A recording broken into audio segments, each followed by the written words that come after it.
là là là là là là là là, c'est fou ce que vous m'avez manqué. Est-ce que je vous ai manqué aussi? Non, pas moi. Maury Agua peut-être, il vous a manqué lui au moins?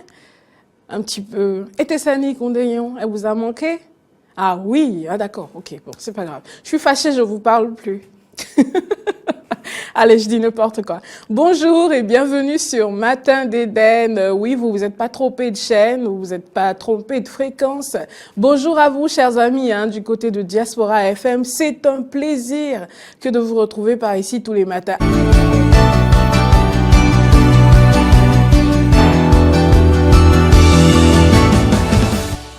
Merci donc à toutes et à tous d'avoir pris ce rendez-vous du bulletin d'information. Nous démarrons par l'exposition d'œuvres d'art au ministère des Affaires étrangères, une initiative du ministre Aurélien Agbenossi. 4 artistes dans une diversité y ont exposé leurs œuvres. La journée de ce samedi a été consacrée aux portes ouvertes bien sûr, et donc à la visite de ces objets exposés au ministère des Affaires étrangères. Le point avec Laurent Roland-Toneike et Fiak Voitan.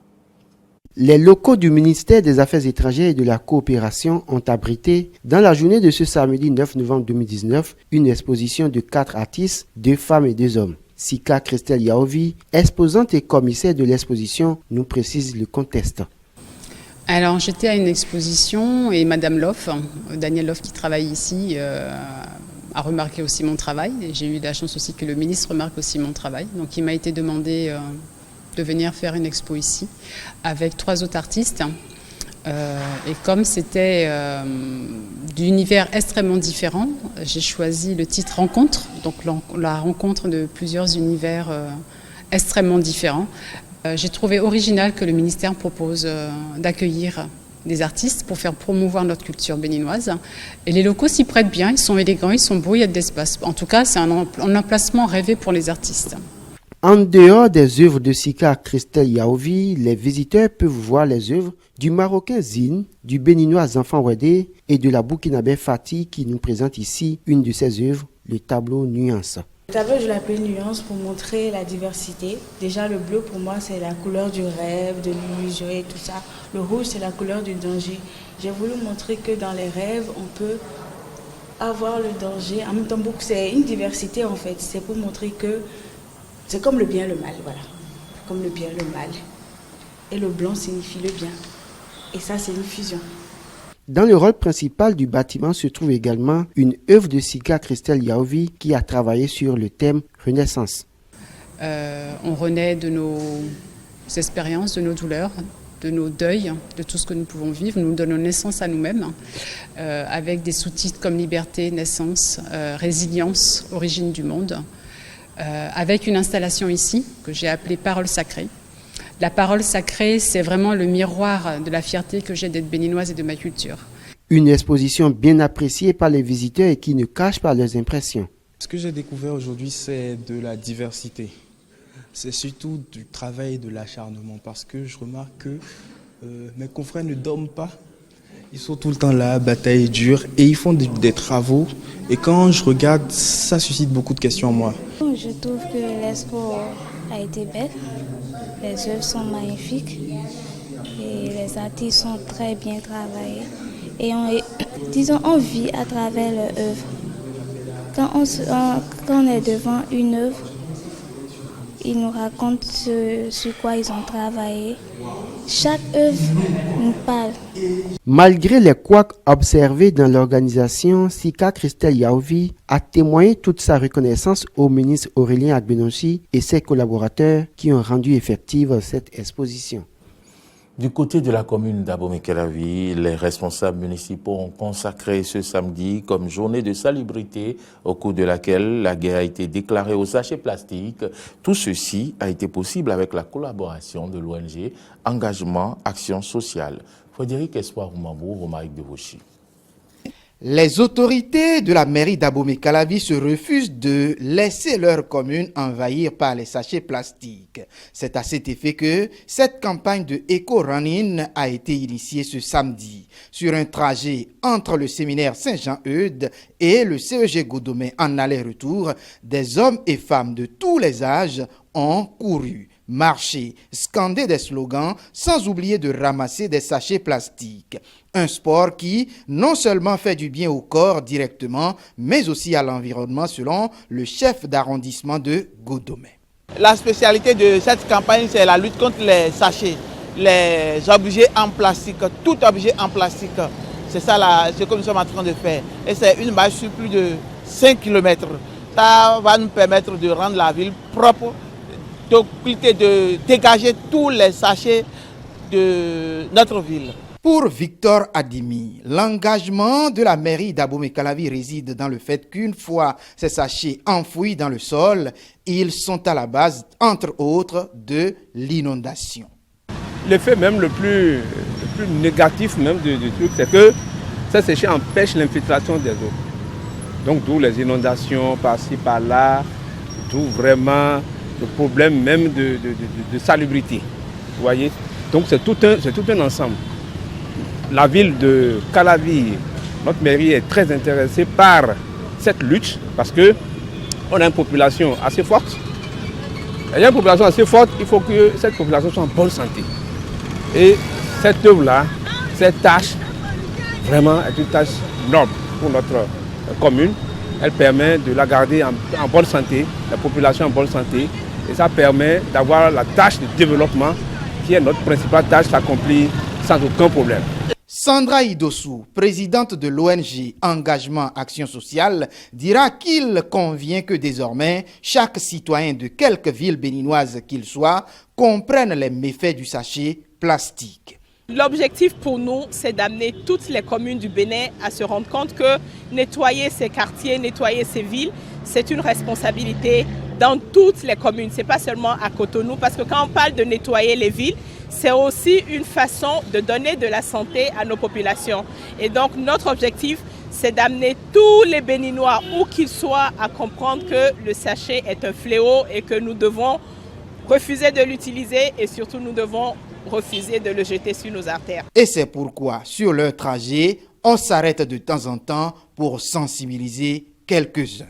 Quand on parle aux gens qui mangent dans le sachet plastique, les personnes nous disent « c'est vrai, vous avez raison ». C'est vrai que le sachet est fabriqué avec du pétrole. Nous-mêmes, on sait qu'on est en train de s'intoxiquer. Mais alors, que pouvons-nous faire? Et donc, moi, le message que je peux porter, c'est de dire que chaque personne est responsable de sa santé. À rappeler que ces sachets récupérés sont recyclés et peuvent servir à faire beaucoup d'autres choses plus utiles.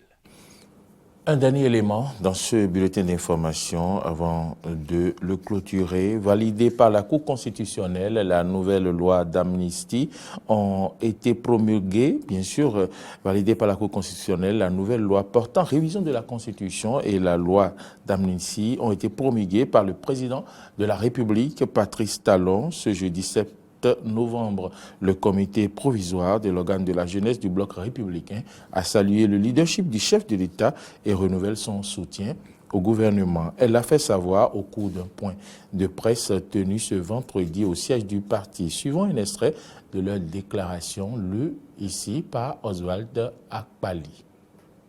C'est le moment pour nous de rendre un vibrant hommage à son Excellence, le président de la République, Patrice Athanase Guillaume Talon, pour son engagement et son leadership éclairé à la tête de notre beau pays, le Bénin, et surtout son initiative d'organiser le dialogue politique qui a abouti aux réformes institutionnelles opérées par l'Assemblée nationale le 31 octobre 2019.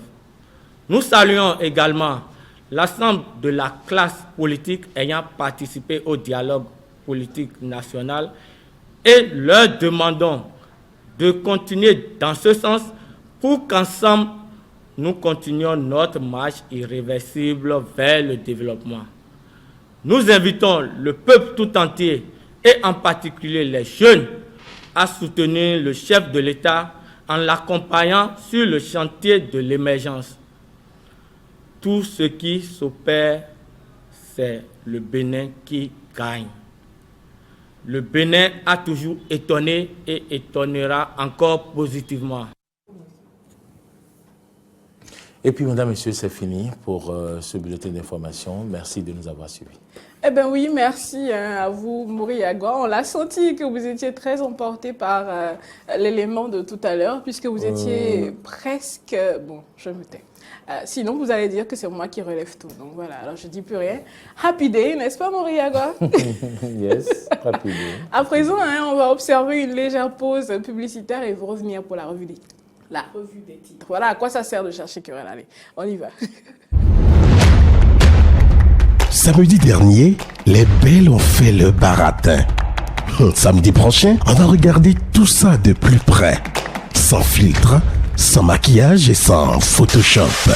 Ne ratez pas la fouille au corps des Amazones. Samedi prochain, dans Beauté au naturel, 2e épisode de la saison 3 de votre télé-réalité Dis-moi qui est la plus belle, un concours de beauté qui ne ressemble à aucun autre.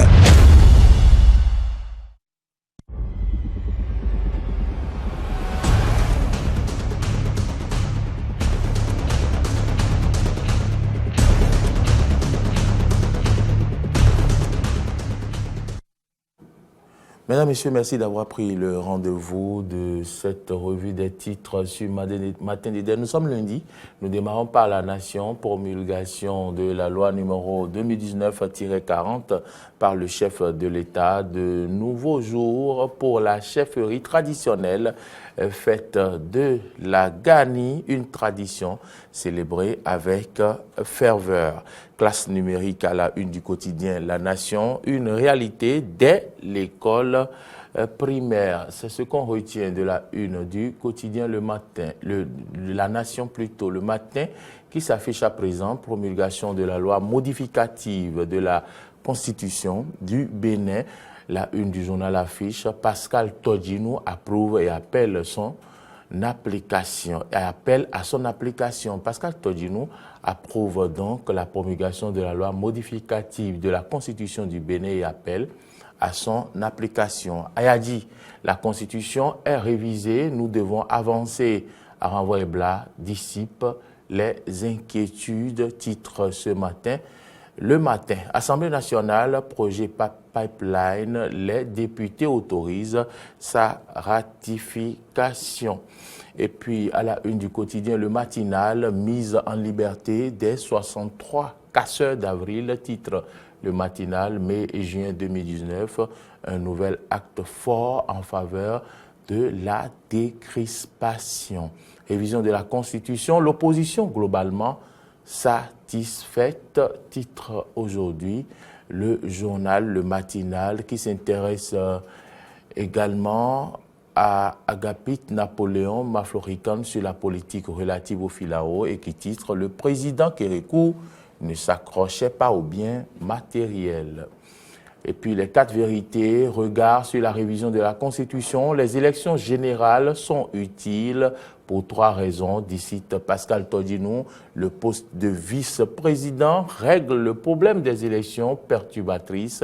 Dit-il, il n'y aura pas que les députés pour parrainer les candidatures au poste de président de la République, clarifie l'honorable à renvoi et blas. Et puis polémique autour de la résidence des Filao, c'est à la une du quotidien Les 4 vérités. Les confidences de Mathieu Kérékou à Karim Da Silva. Moi, je suis Ouama et ce qu'on nous donne à garder, ah non, même si on veut le vendre, on ne l'achète pas, avait confié le général au patriarche Da Silva. Et puis construction du palais Barou, thème et de la reine de la Gani, le ministre Abimbola s'engage à concrétiser le projet, titre Les 4 vérités, l'événement précis, entretien avec RFI et France 24 sur l'actualité nationale. Talon répond à tout. Voici l'intégralité de l'entretien. Voilà, il clarifie la position du chef de l'État sur les réserves de change du franc et CFA. C'est ce qu'on peut retenir de l'événement précis.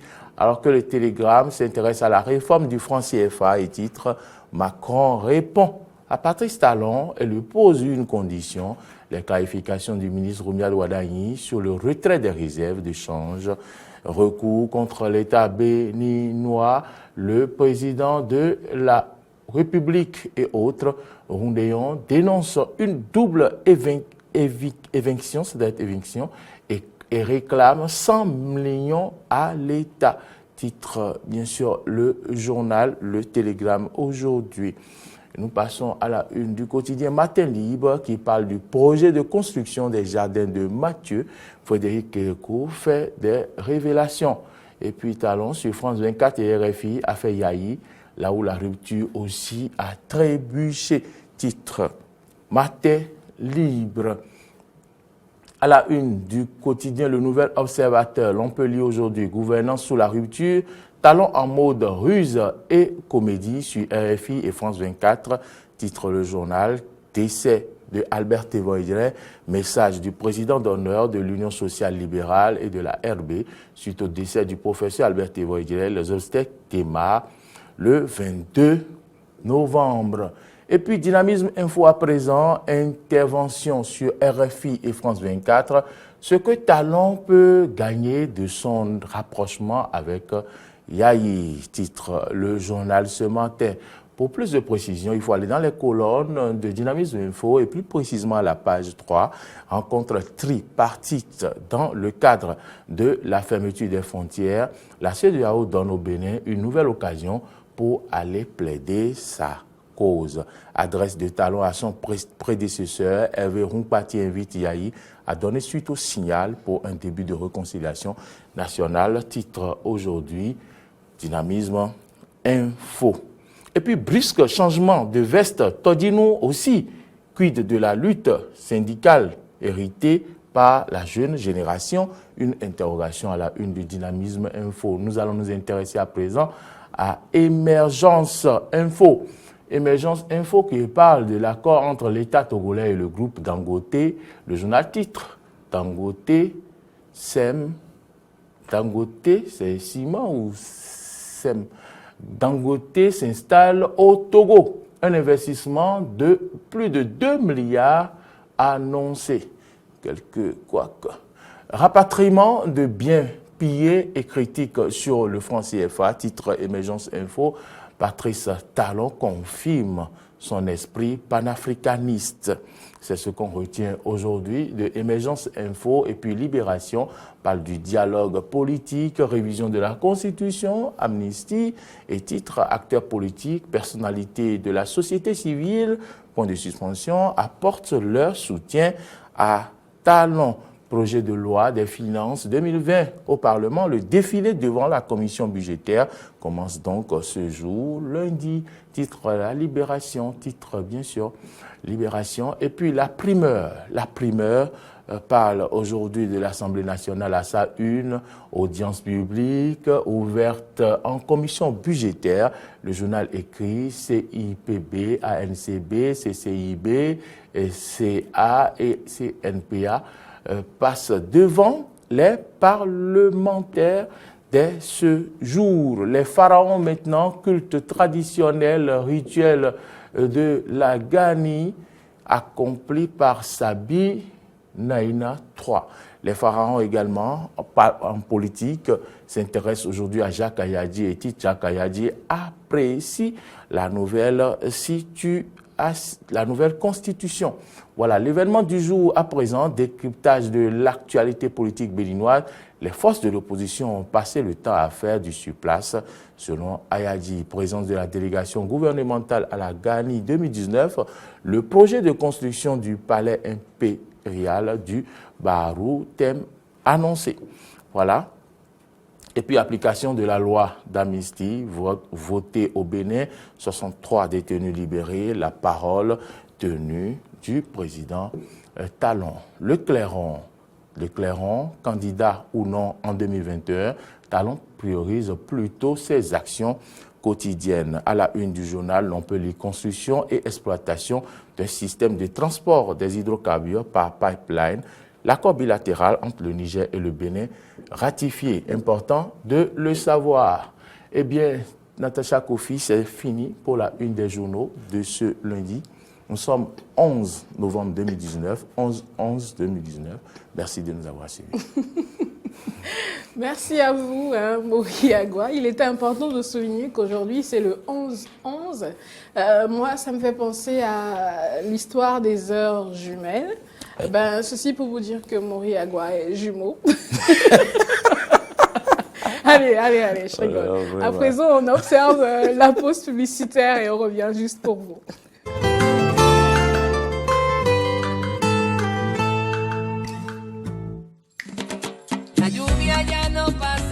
L'histoire d'un amour puissant, inévitable. Un voyage douloureux dans un univers miraculeux. Eva Luna. Parfois, le destin joue des tours inattendus, mais tout est dans les cartes si vous n'osez pas regarder. Un événement tragique qui conduit à une expérience qui change la vie.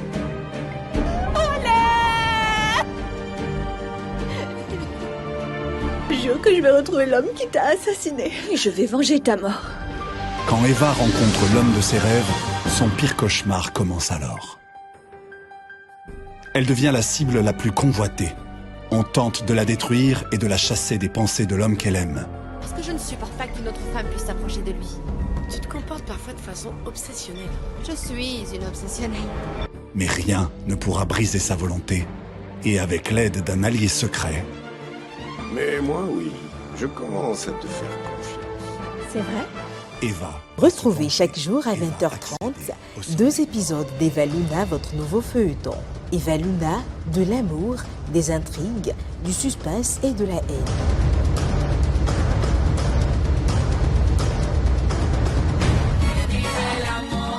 Eva Luna.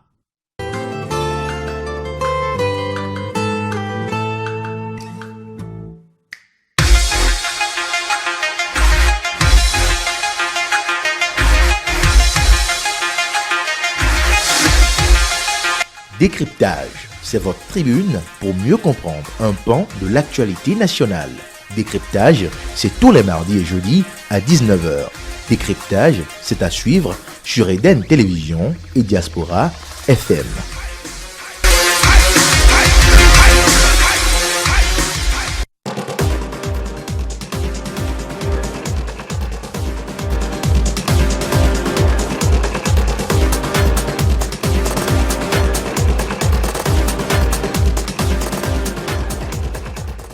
Eh bien, aujourd'hui, nous parlons de Happy Day, simplement pour nous souvenir que Dieu est grand, il est magnifique, et c'est pour ça, justement, que nous passerons une magnifique et splendide semaine. Je vous souhaite d'avoir des fous rires comme Mori Agua, et vous inquiétez pas, n'essayez même pas d'expliquer à quiconque pourquoi vous rigolez. L'essentiel étant que vous soyez joyeux. Ceci pour dire à Mori Agua, il faudra que tu m'expliques en off tout à l'heure pourquoi tu rigoles. Allez, soyons sérieux. Comme le plus sérieux des hommes par ici, le chroniqueur que vous connaissez, il sera présent sur ce plateau mercredi. Mais en attendant, notre charmante dame est là, elle est encore plus rayonnante que d'habitude. J'ai presque envie de lui chanter Happy Day. Attention. Allez, à présent, bonjour. Maurice, c'est moi ou elle se fout de vous et moi ce matin? Je ne sais pas si derrière vous, elle voit une autre personne. Ou bien, c'est sûr. Si c'est de vous qu'elle c'est parle. Bien de moi qu'elle parle. Ça, c'est pour dire quoi? Ça, c'est pour dire quoi? C'est pour rien dire. Ça sous-entend une chose. Non, c'est ce que vous aviez dit, vous, qui sous-entendait une chose. Mais non, après, c'est quand même simple et c'est Tacha, quoi. C'est ça. Vous savez, quand les commentaires ou les compliments commencent à pleuvoir avec Natacha, il faut vous poser beaucoup de questions. C'est l'astuce. Bonjour Natacha, bonjour à nos téléspectateurs et nos auditeurs du côté de Diaspora FM. Un plaisir de vous retrouver ce lundi matin. Le plaisir est partagé. Effectivement, vous êtes rayonnante. Après, je ne sais pas pourquoi vous cherchez... Bon, allez. Aujourd'hui, on parle de miel. On parle de miel. Donc. De miel, oui, dans notre quotidien. C'est sûr que nous l'adoptons. Je ne sais pas, vous avez peut-être remplacé le sucre par le miel. Ou vous, Mori Agua, parce qu'il y a beaucoup de personnes qui le font. Alors, ce matin, j'ai décidé de vous parler des nombreuses vertus du miel. Quand on tient compte du fait qu'il y a également des dangers à consommer de façon excessive, le miel, mais on parlera plus des bienfaits sur la santé aujourd'hui et demain, des bienfaits du miel sur notre bien-être et pourquoi pas pour nos cheveux également. Alors le miel, qu'est-ce que c'est? Le miel, vous êtes en train de voir des abeilles et tout. Cela vous fait donc penser déjà au fait que le miel nous vient des abeilles. C'est bien ce qu'on nous a appris depuis toujours. Le miel nous provient donc des abeilles et contient des nutriments aux propriétés antibactériennes, antioxydantes et anti-inflammatoires qui lui donnent une réputation d'aliment santé ou de super aliment si vous voulez. Le miel nous provient d'une source naturelle. Il reste donc un sucre, mais c'est pas un sucre comme tous les autres. Il est fabriqué à partir de nectar recueilli par les abeilles, ingéré puis régurgité. C'est une substance principalement composée d'eau et de sucre, deux types de sucre donc, du fructose et du lactose. Je crois que les images sont en train de... Les images ne vous font pas bon effet par ici, mais c'est bien le processus pour en venir au miel que vous aimez tant consommer, Natacha. Ingérer puis regurgiter, vous avez dit. C'est bien comme ça qu'on aboutit au miel jaune ou doré que vous aimez, que vous avez dans vos bouteilles. Donc, les abeilles... Oui, noix charmant. Noix charmant, je ne sais pas d'où vous l'apportez, ça. Mais là, je peux vous donner la provenance. J'ai analysé l'information, je me demande d'où est-ce que vous sortez le noix charmant. Il paraît qu'il y a des gens, au lieu de... Ils brûlent... Non, c'est vrai. Dites la vérité. Vous en fabriquez. Oui, c'est ça. Non, son noir charbon, s'il peut nous expliquer, ce serait bien. Ils font cramer du sucre et donc ils mélangent. Ah, d'accord. Ça me fait penser au caramel, en fait. Oui. Donc, et puis après, ils disent que c'est du miel. Donc, après, c'est pas noir. C'est miel trafiqué. Bon. Oui, mais c'est pas noir. Miel trafiqué. Bon. Mais par contre, ça devient noir quand vous y mettez votre touche spéciale. Vous savez que je vous adore. Alors, le miel a plusieurs usages, justement. Mais avant de parler de ces usages, je vous parlerai des caractéristiques du miel. Le miel est riche en calories, en glucides, en potassium. Le miel a un effet prébiotique et est riche en antioxydants. Alors, si on doit établir une carte d'identité pour le miel, on dirait simplement qu'il est de type substance sucrée, apparaît en printemps et en été selon le calendrier européen, est jaune, doré et si vous voulez, noir charbon.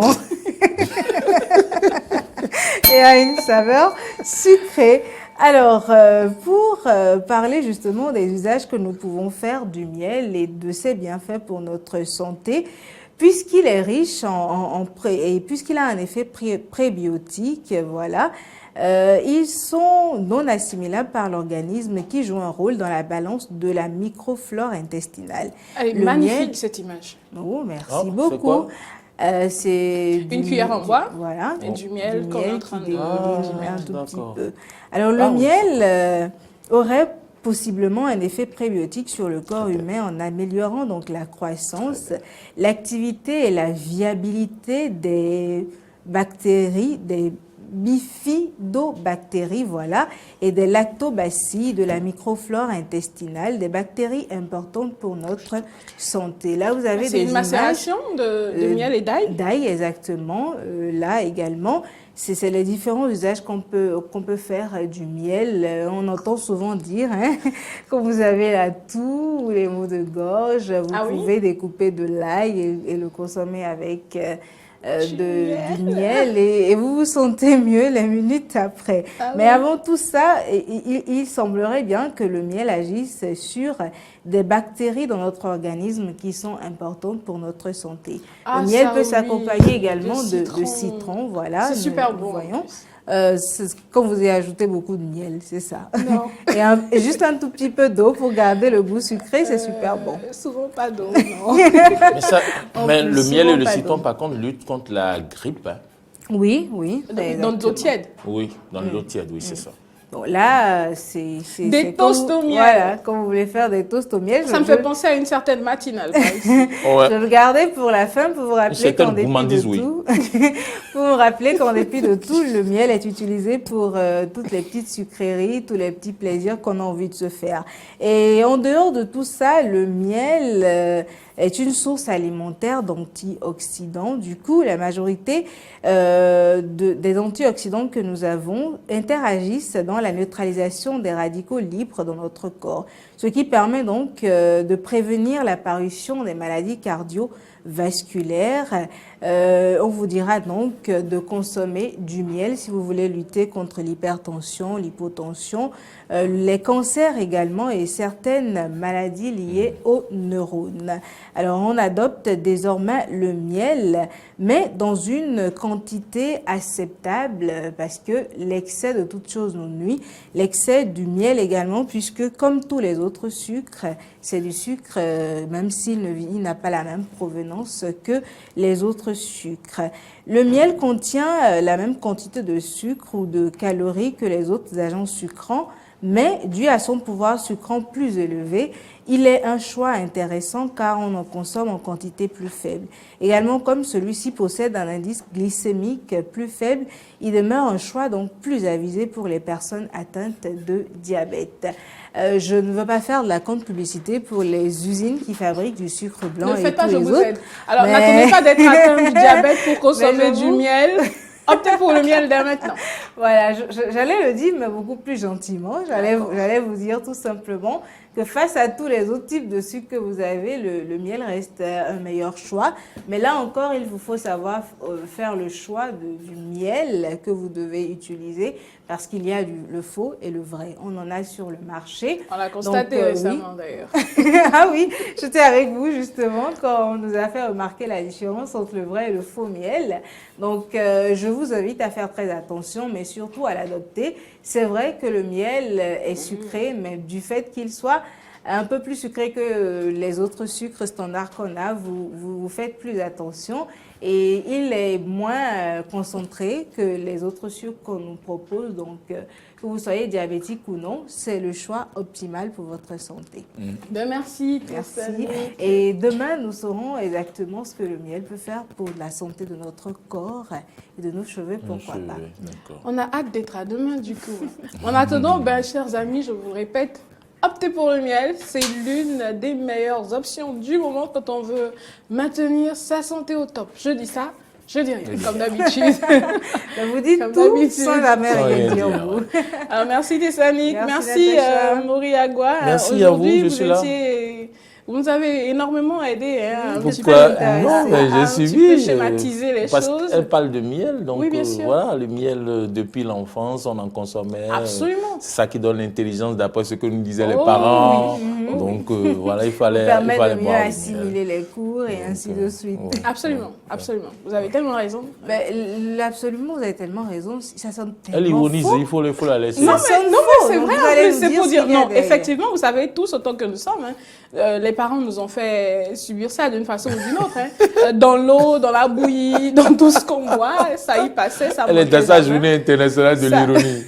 Non, par contre, là, je ne ironise pas, c'est vrai. Je vous promets que je suis sérieuse. Maintenant, tout ça, c'est pour dire que on a des raisons vous en avez tellement pris après que vous avez décidé d'en fabriquer du noir. Parce qu'après, les parents, ils nous ont pratiquement pourri la vie en griffe avec le miel de l'enfance à l'adolescence et tout ça.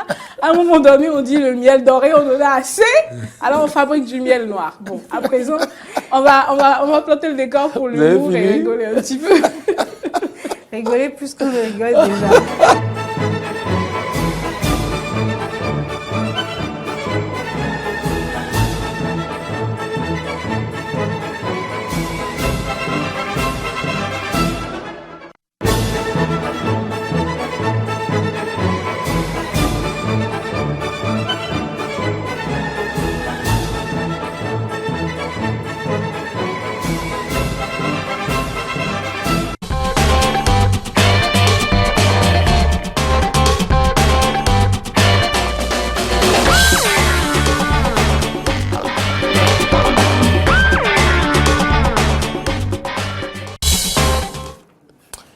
Mesdames, Messieurs, merci d'avoir pris ce rendez-vous du face-à-face sur Matin d'Éden. Nous recevons pour vous Casimir Péjor. Casimir Péjor, bonjour.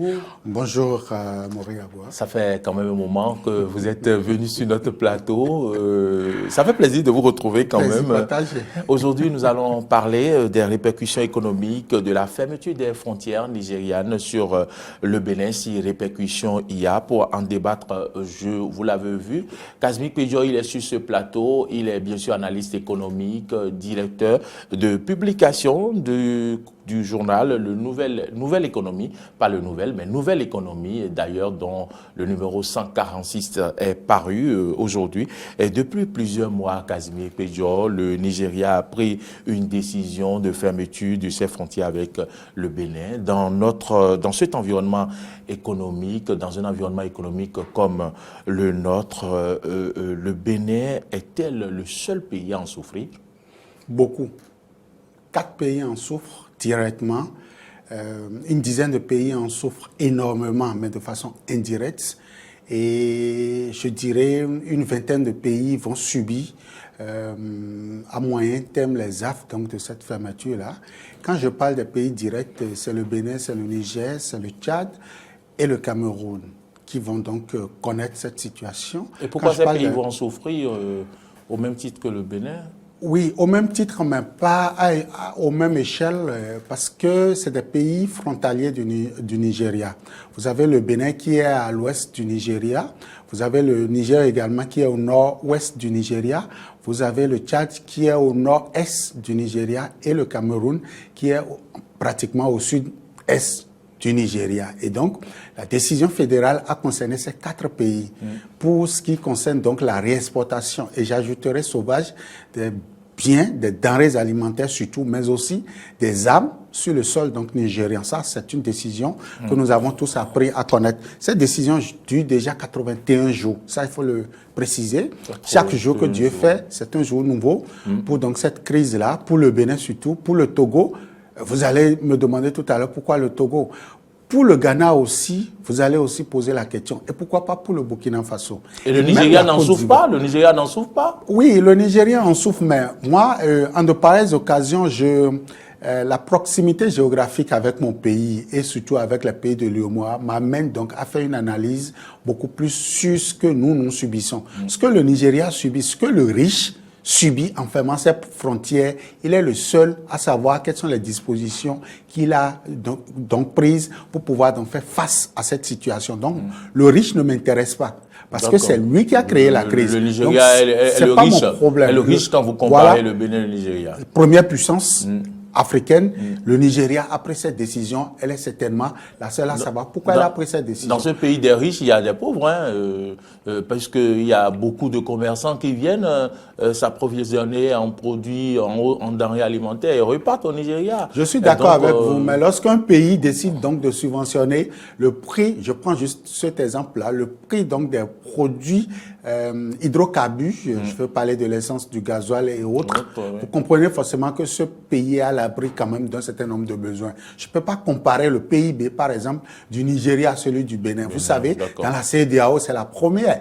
66% du produit intérieur brut est détenu donc par le Nigeria. Donc, moi, je m'inscris beaucoup plus dans cette perspective-là. Donc, oui, nous allons en souffrir et nous souffrons.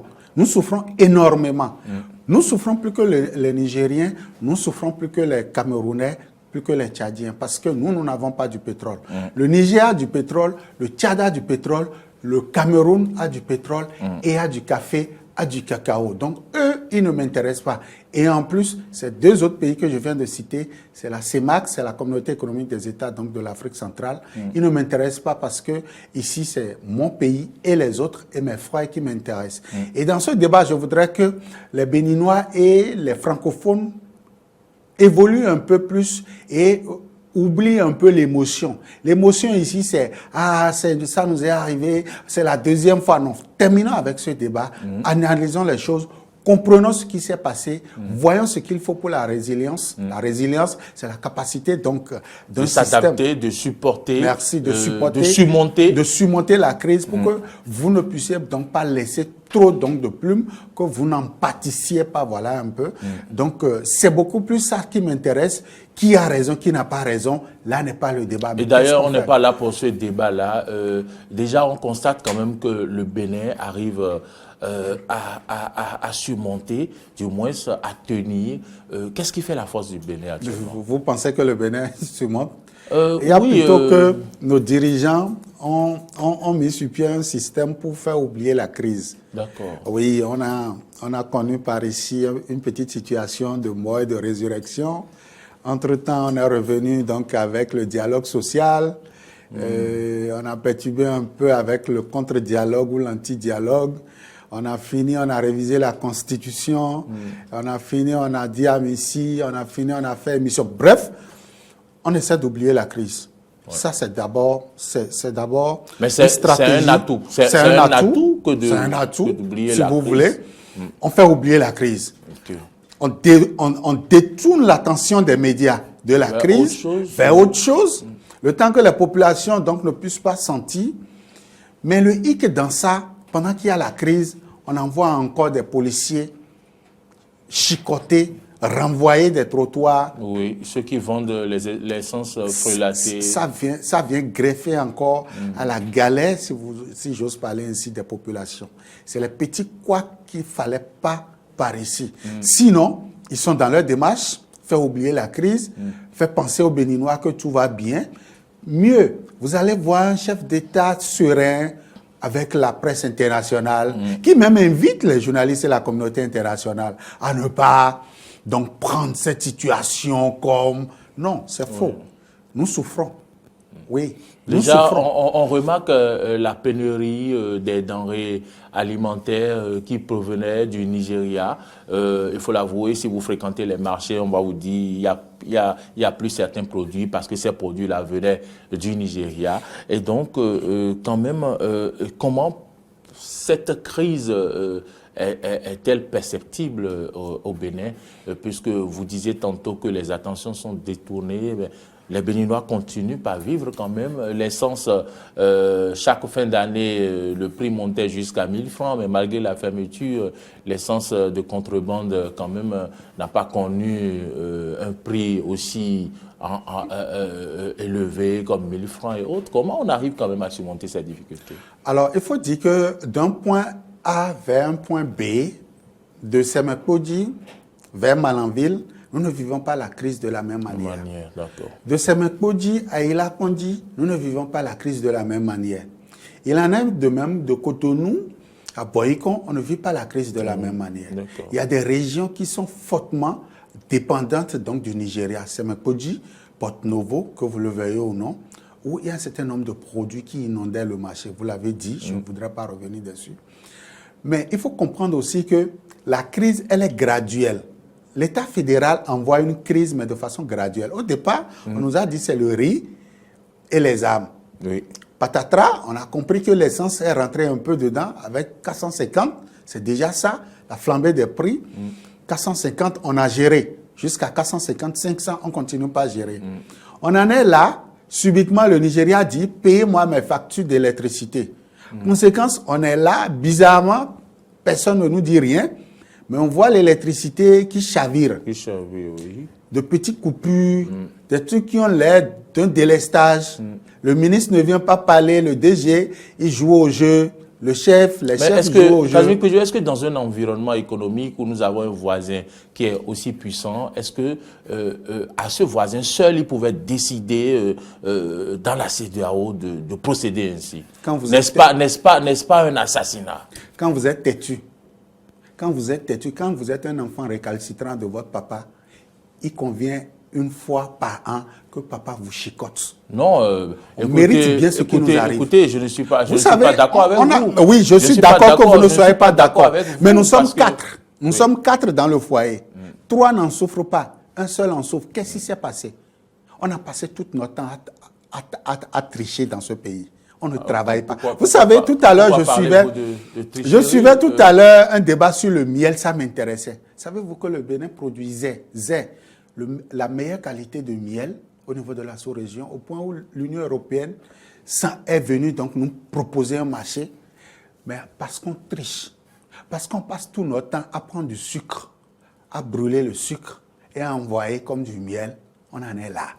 Parce qu'on passe tout notre temps à déverser des ordures dans notre lac, on ne peut plus exporter aujourd'hui notre crevette vers l'Union européenne. Voilà des produits qu'on pouvait aller vendre au Nigeria, qu'on pouvait donc transformer. Je laisse tout ça de côté. Nous sommes champions dans le coton. Le Nigeria ne mange pas du coton, de vous à moi. Il ne mange pas le coton. Nous ne produisons même pas ce que le Nigeria mange, mais nous produisons ce que le Nigeria ne veut pas. Le Nigeria ne veut pas de la contrebande. Le Nigeria a financé jusqu'à présent notre transport, enfin, la carburation dans nos moteurs. Aujourd'hui, le Nigeria dit « je ne veux plus le faire » parce que moi-même, j'aime. Mais attendez, le Nigeria, c'est 200 millions d'individus. Nous, on n'est que 11 millions. Et tout le temps, il faut parler du Nigeria. Vous avez jamais vu un mémorandum entre le Niger et le Nigeria? Avez-vous jamais vu un mémorandum entre le Togo et le Nigeria? C'est toujours le Bénin. Nous ne sommes pas les seuls. Aujourd'hui, il faut dire la vérité. Il faudrait véritablement que nous comprenions les enjeux donc de cette crise, que nous sortions de ça. Et ce qui m'écoeure, ce que j'ai envie de dénoncer, c'est que dans la loi des finances, dans la loi des finances 2020, le projet, on ne retrouve pas les traces. Il n'y a aucune décision. Il n'y a rien. Qu'est-ce qu'on devrait retrouver dans la loi des finances? Le ministère de l'Agriculture. On devrait pouvoir avoir un budget, le double du budget, qui puisse nous permettre aujourd'hui de faire de la production agricole. Oui, c'est la première des choses. Produisons. Il n'y a rien, il n'y a aucune trace au niveau de ce budget qui prouve que le Bénin a pris la balle au rebond. Pour produire. Au niveau du ministère du Commerce, rien. Au niveau du ministère des Finances, rien. Voilà les 3 ministères déjà sectoriels qui puissent déjà nous montrer que la crise, elle est là, on a pris conscience, on veut transformer. On veut faire face à la crise on ne le fait pas. On est là sur les émotions, on est là à pleurnicher, à demander donc de médiation en médiation. Vous avez commencé par aborder déjà les solutions. Quelle autre solution y a-t-il rapidement en une seconde? Quelle autre solution il faut avoir? C'est la résilience, la capacité donc de s'adapter vite à cette crise. Ben écoutez, on n'est pas tenu chaque fois. On ne s'adapte pas encore assez suffisamment. On n'est pas tenu chaque fois de prendre notre véhicule et d'aller au boulot. Il faut prendre les moyens communs. Il faut développer ces mécanismes. On doit commencer Au-delà par utiliser, il y a un phénomène. Aussi, non? Des vélos pour aller au boulot. Ce n'est pas notre habitude. Vous me voyez, moi, Kazmi, avec mon costume, venir à Eden TV prendre mon vélo. Il ne faut pas dire ce que les on change les habitudes, vous parlez de résilience. Ce n'est pas possible, Monsieur Moril, ce n'est pas possible. Il faut dire aux Béninois ce qu'ils peuvent faire. Ce qu'ils peuvent faire, c'est de rentrer dans un bus de Calavi à Cotonou, c'est déjà ça. Ce qu'on peut aussi faire, c'est déjà de dire aux Béninois de cesser de pleurnicher, de travailler désormais sur la valeur ajoutée. Il y a un phénomène de cette crise-là, c'est que les produits agricoles vont coûter moins cher. Il faudrait déjà qu'on puisse répartir cela sur le plan spatial. À défaut d'avoir donc votre papa, si vous avez votre oncle, contentez-vous de lui. Si nous n'avons pas le Nigeria de la CEDEAO, allons chercher le Togo, le Niger, le Burkina Faso de l'UEMOA pour commencer donc par commercialiser, en attendant certainement que la crise ne soit réglée. Donc, il faut aussi penser les solutions de ce côté-là. Et au gouvernant, mon mot de fin s'adresse au gouvernant. Je crois qu'il faut qu'il comprenne l'enjeu de cette crise-là. Le Nigeria est en train de mettre le doigt sur une question politique, mais aussi économique. Ou du moins, c'est une question politique qui a amené le Nigeria à prendre l'arme économique pour nous abattre. Vous en avez la certitude? J'ai la certitude. Le PVI a dépouillé la douane de ses attributs. Et c'est ça ce que le Nigeria est en train de fustiger. On a renvoyé les opérateurs économiques qui doivent produire de la richesse. C'est de ça qu'il s'agit. Véritablement. Et le Nigeria n'est pas prêt. Le Nigeria n'est pas prêt à accueillir les réfugiés béninois. On a un gouvernement assez fort, assez intelligent, assez dynamique pour faire face à cette crise. J'ose bien le croire. Il faudrait que la conscience collective gagne le rang donc de nos dirigeants, qu'on lise aussi les fiches du ministère de l'économie et des finances. Tout ça a été déjà écrit, tous les scénarios existent déjà, il faut juste les appliquer et on va sortir donc de la solution. Merci donc à vous, Casimir Pédio. Vous êtes venu aujourd'hui sur Face à Face. Nous sommes lundi 11 novembre 2019 pour mettre un peu le doigt sur, pourquoi pas, les répercussions économiques de la fermeture des frontières nigérianes sur le Bénin. Vivement la résilience du Bénin, vivement l'intelligence des gouvernants à faire face, à surmonter toutes ces difficultés. Casimir Pédio, merci d'être venu. C'est moi qui vous remercie. Et puis, bonne continuation. Mesdames, Messieurs, c'est déjà fini pour ce face-à-face. On se donne rendez-vous pour demain pour un autre numéro. Merci de nous avoir suivis.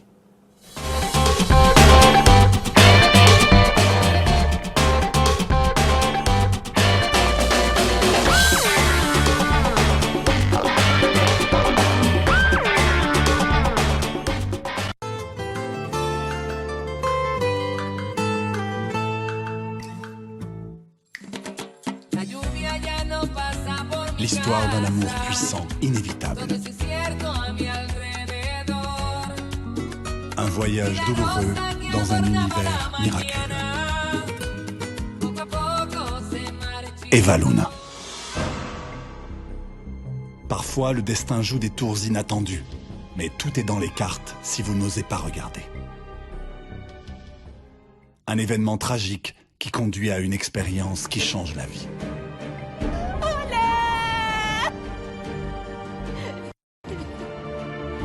Que je vais retrouver l'homme qui t'a assassiné. Et je vais venger ta mort. Quand Eva rencontre l'homme de ses rêves, son pire cauchemar commence alors. Elle devient la cible la plus convoitée. On tente de la détruire et de la chasser des pensées de l'homme qu'elle aime. Parce que je ne supporte pas qu'une autre femme puisse s'approcher de lui. Tu te comportes parfois de façon obsessionnelle. Je suis une obsessionnelle. Mais rien ne pourra briser sa volonté. Et avec l'aide d'un allié secret... Mais moi, oui, je commence à te faire confiance. C'est vrai? Eva. Retrouvez chaque jour à 20h30 2 épisodes d'Eva Luna, votre nouveau feuilleton. Eva Luna, de l'amour, des intrigues, du suspense et de la haine.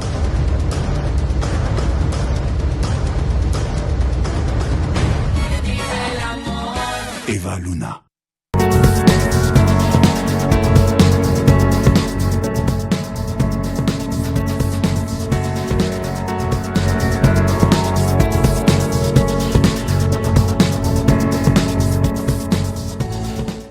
Eh bien voilà, chers amis, désormais, quand vous entendez ce générique précis, vous comprenez qu'il s'agit du rêve pour le Bénin. La surprise que nous faisons à nos invités par ici, et nous n'allons pas manquer de sacrer à la tradition. Ah oui. Alors dites-nous, quel est votre rêve pour le Bénin? C'est d'avoir un pays développé, un pays où le taux donc, de chômage est des plus faibles au niveau de la région. Je ne veux pas un pays où il y a des riches qui comptent des milliards, alors qu'il y a des pauvres qui ont difficilement 5 francs par jour. Je ne rêve pas de ça. Quand on aurait fait ça, on aurait laissé un pays à nos enfants, à nos petits-enfants. On aurait laissé un pays bien gouverné. La démocratie seule ne suffit pas pour montrer donc à l'Afrique que le Bénin est un exemple. Il faut maintenant ajouter à ça la véritable question du développement. Très intéressant. Alors dites-nous, qu'est-ce que vous faites véritablement au quotidien pour faire de ce rêve une réalité? Je me bats. Je me bats. Pour le petit exemple, depuis hier jusqu'à ce matin, je n'ai pas fermé l'œil de la nuit parce que je dois comprendre les décisions de la CEDEAO pour expliquer à mes compatriotes ce que veut véritablement le Nigeria afin que nous travaillions. Je vais expliquer aux dirigeants de ce pays pourquoi nous devons donc travailler. Et pour ça, je suis prêt à aller à la criette. On m'a envoyé là-bas, je suis fier d'aller là-bas parce que j'ai dit la vérité. Et je suis sûr, un jour, le juge comprendra que Casimir Pédio n'est pas venu me voir parce qu'il a diffamé, parce qu'il a menti, parce qu'il n'a pas ses pièces à jour, mais parce qu'il veut analyser. Même si c'est dans du faux, Je crois savoir que c'est les autorités qui nous ont fourni des documents faux et qui nous ont induits en erreur. Et donc, moi, je me bats. Je suis capable d'aller m'asseoir aux frais de la princesse, rouler asphalte, enfin, l'usine, mais je ne le fais pas. J'invite mes confrères journalistes à faire de même. Même si vous prenez l'argent, faites dignement votre travail, car ce pays nous a beaucoup donné. Je ne sais pas comment l'État a payé ma scolarité. Pour moi, je dois tout faire pour que mes petits-fils puissent bénéficier de la scolarité. C'est ça mon idéologie. Très bien. Merci à vous, hein. Chers amis, vous l'aurez compris, c'est à croire qu'il s'attendait à la question, mais ce n'est pas le cas du tout. C'est pas le cas du tout, ça a été une surprise, mais en tout cas, on a été, je dirais, très édifiés par ce partage que vous venez de faire. Merci de nourrir ce rêve pour le Bénin. Nous allons donc vous souhaiter de passer une excellente journée. À vous de même, et surtout, bonne fin d'année à vous. Novembre, c'est pratiquement le dernier mois de l'année. Je souhaite beaucoup de choses aux Béninois, même si l'inflation est des plus difficiles par ces temps. L'argent n'existe pas, mais gardons le sourire, soyons heureux dans nos foyers. Même si c'est du gari, nous délayons. Et que le plus riche mange à la tour Eiffel tous les matins au Bénin. Soyons fiers de délayer ce gari et de montrer à ce riche-là que malgré sa voiture de luxe et son repas copieux, nous sommes tous ensemble, nous sommes heureux ensemble. Ne vous inquiétez pas, on vous fera revenir par ici pour décembre. C'est certain, histoire que... Avec oui, précision très importante, avec son gari. Et au passage, moi je prends Topa pour aller à Calavi. Intéressant. Je donne le bon exemple. Il vous dira exactement à quel moment le retrouver, au niveau de quel bus exact. Et puis, vous ferez le trajet avec lui. En attendant, on leur accompagne et on passe au chiffre du jour.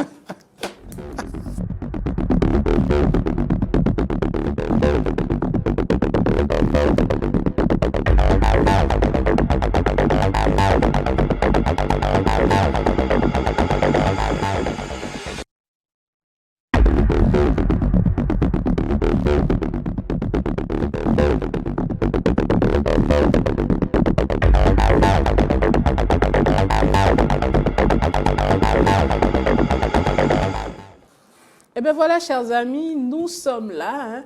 Le chiffre du jour aujourd'hui, eh bien, c'est le 63. Pourquoi le 63? Simplement pour parler justement de ces détenus-là qui ont été, je vais dire, graciés. On vous explique tout ça tout à l'heure même. Mais en attendant, nous sommes là pour débattre de ce chiffre avec Tessaling Roudeyon et Maury Agua. Merci d'être là. Oui, toujours au rendez-vous, c'est un plaisir. Alors, nous parlons du chiffre 63, Maury Agua. Oui, 63, donc c'est le nombre de détenus qui ont été libérés. Qui ont été libérés, oui, c'est le nombre de détenus, je voulais dire, dans la crise post-électorale des mai, juin 2019. Et donc, c'est cet effectif-là qui a été libéré, et ce samedi, je crois, suite à une décision du procureur de la République. Vous savez, cette décision n'a pas été prise volontairement pour la générosité, grâce à la générosité du procureur. Justement, j'allais vous demander, est-ce que ça a trait à la loi sur la promulgation tout à fait, la loi d'amnistie, voilà, promulguée par le chef de l'État ce jeudi 7 novembre, et donc qu'il vous souvienne que nous sommes revenus d'un dialogue politique, et après le dialogue politique, des décisions en sont sorties, et donc il fallait les appliquer. On était à l'Assemblée nationale, et donc des lois ont été votées, et finalement la loi d'amnistie, ça dit que amnistier ceux-là qui ont posé des actes délictuels afin de décrisper, c'est ça, afin de décrisper l'atmosphère, l'ambiance en ce qui concerne cette crise-là. Et ça faisait partie des conditions cités ou bien du moins proposées lors du dialogue politique et donc qui participera à la décrispation de la crise post-électorale. Et c'est dans cette optique-là que cette loi désormais a été promulguée par le chef de l'État et ça n'a pas du tout duré. La même semaine, c'est allé très vite.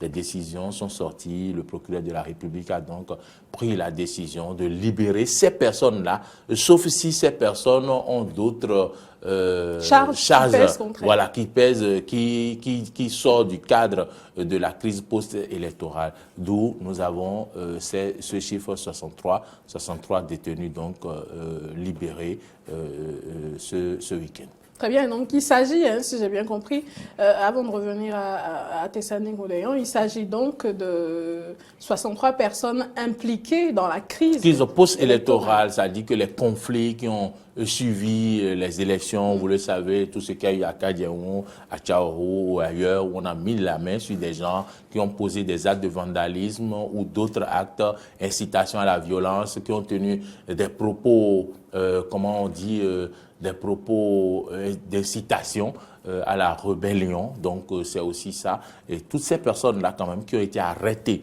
Et dans ce cadre-là... 63 d'entre eux ont été libérés. Pas d'entre eux, mais bon, je pense que c'est le nombre de... C'était exactement le nombre d'incarcérés. En ce qui concerne le Cotonou, ceux qui ont été incarcérés à Cotonou, qui sont sur la tutelle, si je peux le dire, du procureur de la République, Méton. Donc, ils ont tous été libérés, ils auraient tous été libérés. Alors, Tessani Gouléon, 63 détenus libérés depuis ce samedi. À quoi cela vous fait penser? Est-ce que vous pensez que c'est vrai que cela s'applique actuellement dans le cadre de la promulgation de la loi sur l'amnistie, mais est-ce que, quelque part quand même, cela profite à la société? À la société, je pense que, enfin, pour ma part, mon niveau d'analyse me fait penser qu'il y a des personnes qui sont laissées pour compte dans cette situation ou que la loi d'amnistie ne prend pas en compte. Je ne sais pas si c'est moi qui n'ai pas une bonne maîtrise de cette loi-là, mais je me pose la question de savoir ces personnes qui ont perdu la vie pendant cette crise post-électorale, est-ce que la loi d'amnistie là tient véritablement compte de ce qu'il en sera de leur famille, de ces personnes?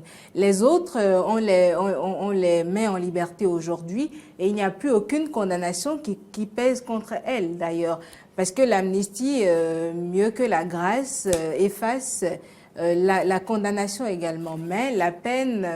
Vous l'avez déjà purgé, ça va. Vous n'avez plus de condamnation, contrairement à la grâce qui, elle, garde tout de même la condamnation valide. Est-ce que l'amnistie rend le dossier vierge par Oui, conséquent? Vierge, exactement. Le dossier est effacé. Est effacé de votre casier judiciaire quand vous êtes amnistié. Mais pour les personnes qui sont décédées dans ces violences-là, elles étaient 4, je pense. Il y a notamment cette mère-là qui est décédée et dont le cas a quand même fait couler beaucoup d'encre et de salive.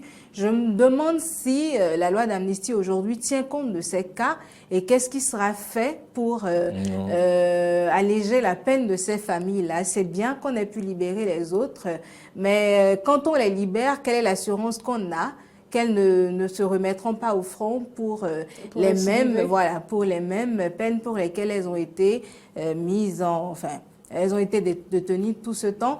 Et pour les familles, moi, ma grosse peine aujourd'hui, c'est de savoir véritablement les familles, quand on parle d'une amnistie, les familles qui ont perdu des enfants, des parents, des frères, des sœurs, qu'est-ce qu'on fera pour ces familles-là? Et parlons justement des 63 détenus qui ont été libérés, Tessani Gouléon. Est-ce que vous pensez que véritablement, ils arriveront à s'insérer à nouveau dans le système? Oui, pourquoi pas? Je pense que... Parce que vous savez, il n'est pas facile quand même pour les employeurs de reprendre. Oui. Leur vie professionnelle, c'est sûr que ce sera difficile. Une fois que votre casier, je dis comme ma mère le dit... Une fois qu'il est taché, il est taché. Quand ton casier, elle appelle... le nom m'échappe, mais elle a un nom particulier pour désigner le casier judiciaire. Dans le cas d'espèce, le casier judiciaire... Oui, le casier judiciaire chez eux est vierge. Seulement qu'ils ont perdu leur emploi. L'employeur ne va pas vous attendre quand vous êtes en prison. que même si ce casier il est vide, Mori Agua, eh ben les uns et les autres savent quand même que vous avez séjourné aux frais. Oui, c'est vrai. Oui, c'est vrai. L'insertion après un séjour en milieu carcéral, l'insertion à nouveau est difficile, ça c'est sûr, mais je pense que chacun peut décider de grandir par ce qui lui arrive, alors qu'ils aient séjourné en prison et qu'ils reviennent aujourd'hui.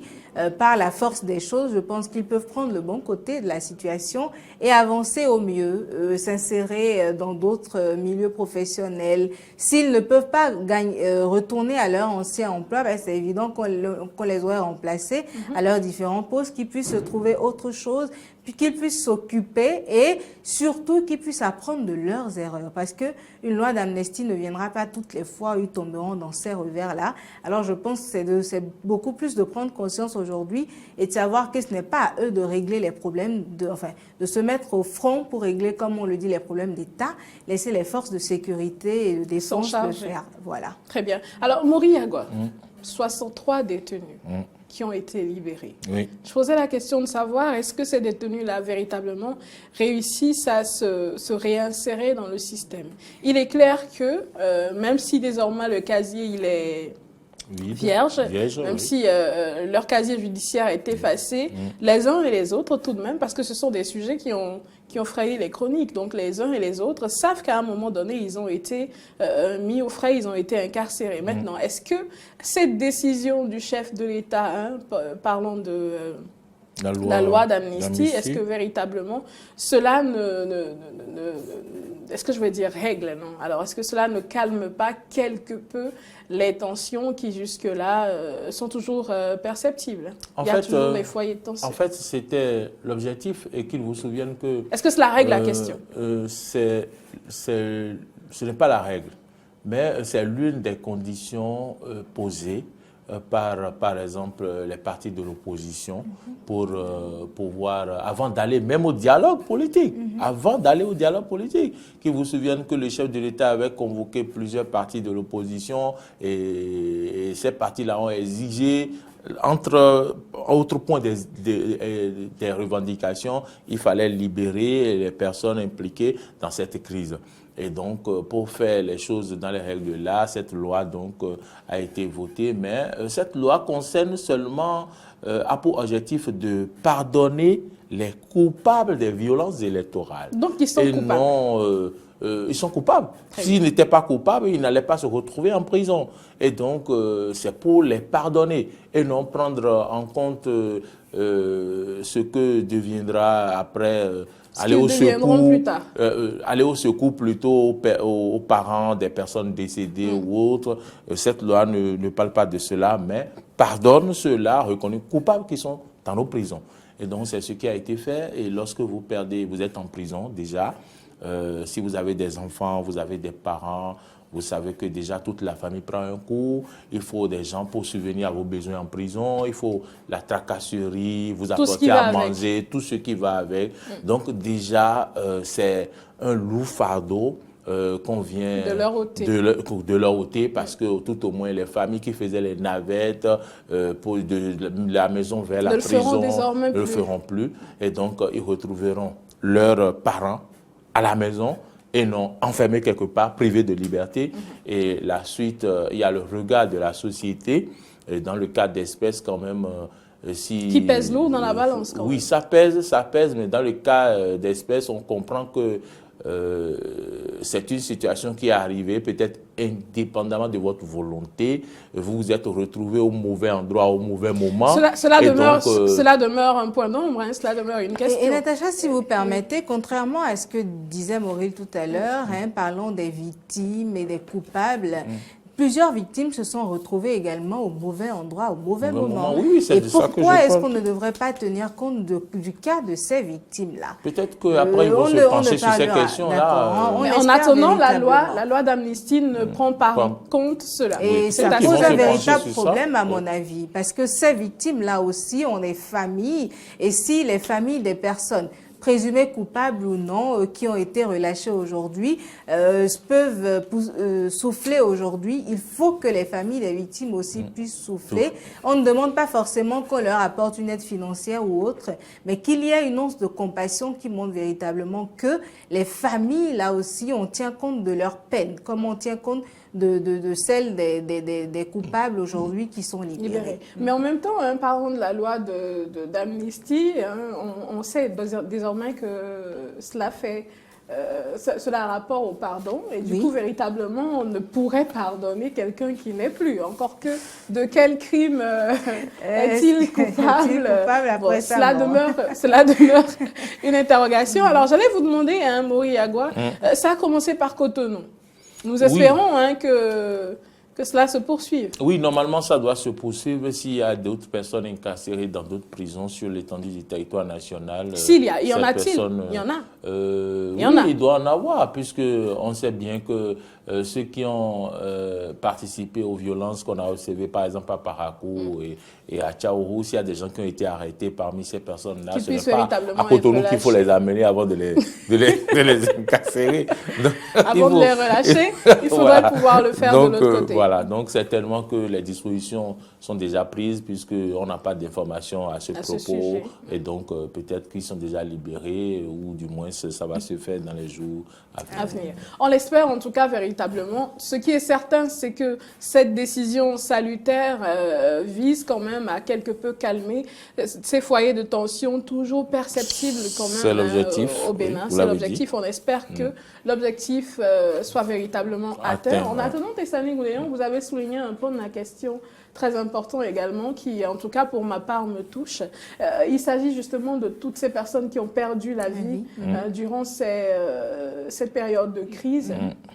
Leur famille, c'est vrai qu'eux, ils ne sont plus là aujourd'hui pour qu'on puisse les dédommager d'une façon ou d'une autre. Quoique, moi, je pense rapidement à celui-là qui a perdu un de ses membres pendant la crise. Ça, c'est encore une autre question. Sa main? Oui, sa main. Alors, parlons il était en prison. Il était en prison aussi. Il était en prison, donc désormais, il est libéré. Mais il aura perdu sa main en cours de chemin. Alors, en attendant, Tessani Gouléon, je pense donc...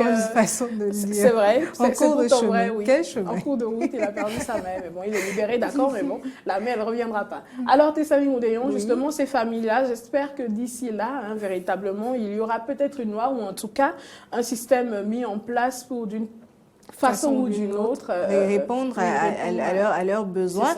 Il ne s'agit pas forcément des besoins existentiels, mais pour moi, c'est la loi d'amnistie en elle-même à la base qui faisait déjà de poids de mesure, comme on le dit.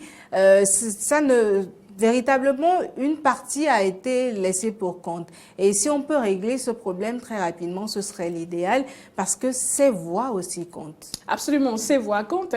Et je pense pour ma part, en tout cas, que ce n'est qu'un début, ce n'est qu'une amorce, justement, parlant de la régulation de la crise, parce que quoi qu'on dise, la crise continue, puisqu'il y a toujours des foyers de tension par-ci et par-là. Et nous espérons vivement que cela se règle, puisque désormais, l'amorce est lancée, je dirais. Donc, les choses vont rentrer dans l'ordre d'ici là. Par la grâce de Dieu. Allez. À présent, nous allons simplement passer à autre chose. Merci à vous.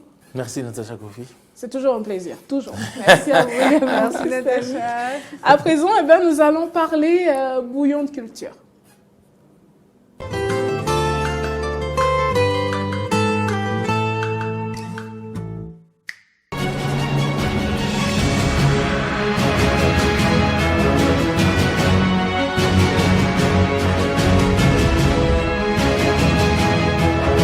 Dimanche politique, c'est toute l'actualité sociopolitique analysée par les spécialistes. Dimanche politique, c'est tous les dimanches à 12h et en rediffusion à 20h30 sur Eden Télévision et Diaspora FM.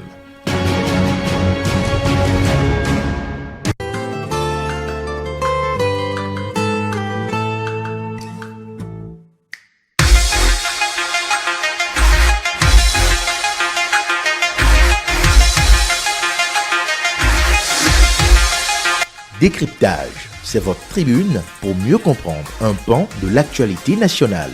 Décryptage, c'est tous les mardis et jeudis à 19h. Décryptage, c'est à suivre sur Eden Télévision et Diaspora FM.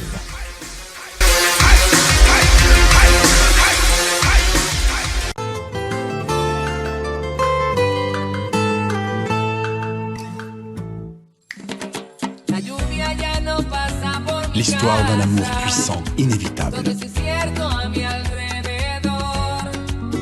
Un voyage douloureux dans un univers miraculeux. Eva Luna. Parfois, le destin joue des tours inattendues, mais tout est dans les cartes si vous n'osez pas regarder.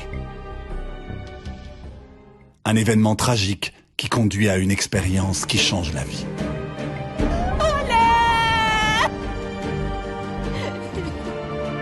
Jure que je vais retrouver l'homme qui t'a assassiné. Et je vais venger ta mort. Quand Eva rencontre l'homme de ses rêves, son pire cauchemar commence alors. Elle devient la cible la plus convoitée.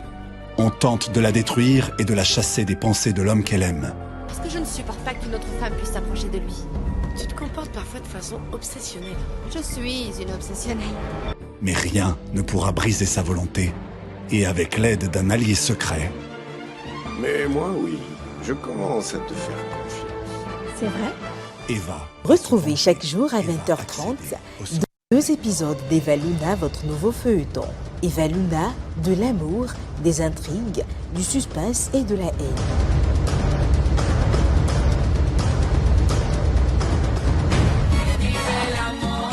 Eva Luna. Eh bien, chers amis, il y a des questions qui circulent par ici en coulisses. Natacha, c'est tout qu'il faut dire? Non, je n'allais pas en parler. Je ne faisais que vous dire qu'il y a des questions qui circulent Ils n'ont pas besoin en de coulisses. savoir si tu ne veux pas leur parler de la question. Comptez sur moi pour vous ramener justement cette question au cours de la semaine, peut-être demain. Je ne sais pas, prenez un rendez-vous, vous verrez bien. En attendant... Dans quelle rubrique? Dans quelle rubrique? On en éventera une.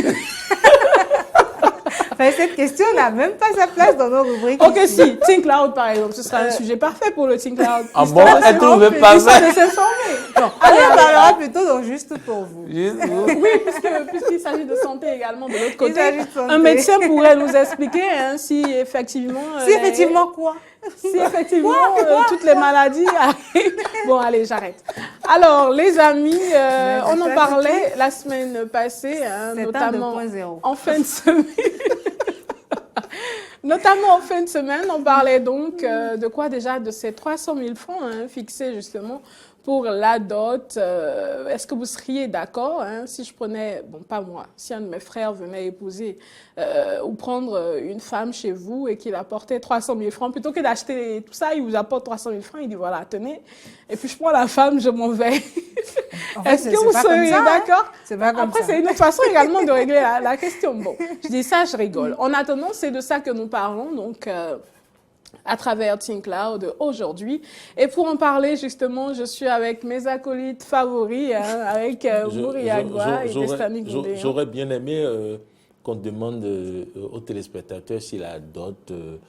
s'ils tiennent toujours à la dot, si la dot est toujours d'actualité. Ça, c'est la question de demain.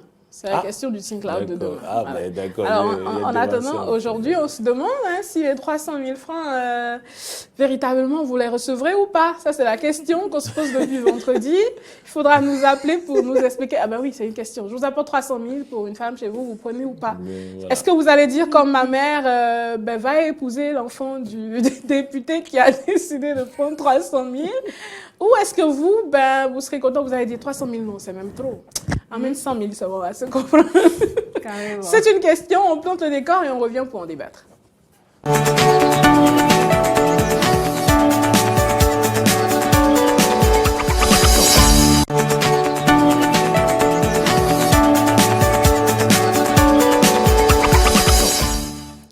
Alors, vous savez déjà exactement comment vous y prendre, chers amis, pour être avec nous en direct ici. Je vous le rappelle tout de même. En tout cas, pour vous qui êtes nouveaux, pour vous qui êtes de la famille depuis peu et qui avez une dent, sachez qu'il faut simplement composer le 69 32 03 03 pour être en direct avec nous par ici. Vous pouvez également laisser vos différentes opinions du côté de notre page Facebook, Bénin Eden TV. Et en attendant de recevoir vos appels, nous allons en débattre par ici avec Testani Goudéon. J'ai toujours un sourire quand quand je lui balance cette question. Vous savez pourquoi? Parce que vendredi, ça a été quand même chaud. Avec notre cher ami Carnot François qui lui carrément espérait ou du moins souhaitait pouvoir être le bon Dieu pour quelque peu réguler les choses. Alors Testani Moulin. Oui, d'achat. À nouveau, 300 000 francs. J'apporte les 300 000 francs dans une enveloppe bien jolie, parfumée même s'il faut. Ok. D'accord, avec c'est une d'accord, rose. c'est d'accord.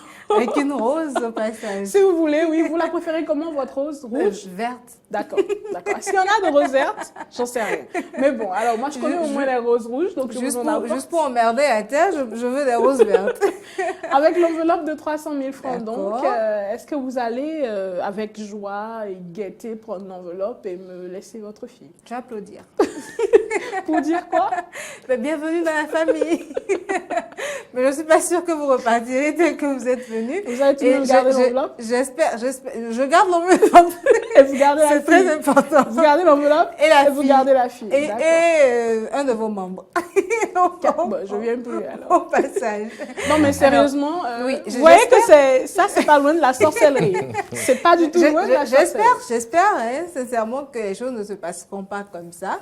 Que les hommes n'oseront pas venir avec des enveloppes auprès de parents d'une fille pour leur dire je veux prendre votre fille et voilà. Non mais après ça règle la question ou pas? Non, ça ne règle pas la question, non, parce que ça ôte à la dot tout son aspect traditionnel, tout l'aspect je dirais même valorisant. Oui. Parce que pour moi, la dot, au-delà même du débat financier que cela pose aujourd'hui, est beaucoup plus en lien avec notre tradition, en lien avec nos coutumes.